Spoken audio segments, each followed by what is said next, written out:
તો ભાવનગર ડિસ્ટ્રિક્ટ બેંકમાં ભરતી કૌભાંડના આક્ષેપ થઈ રહ્યા છે।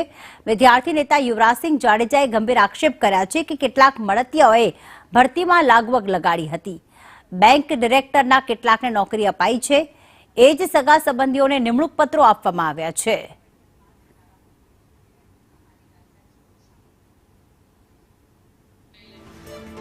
તો ભાવનગર ડિસ્ટ્રિક્ટ કોઓપરેટિવ બેંક મામલે વિદ્યાર્થી નેતા યુવરાજસિંહ જાડેજાએ આક્ષેપ કર્યા છે કે બેંક ડિરેક્ટરે પોતાના સગા સંબંધીઓને અહીંયા નોકરી લગાડ્યા છે।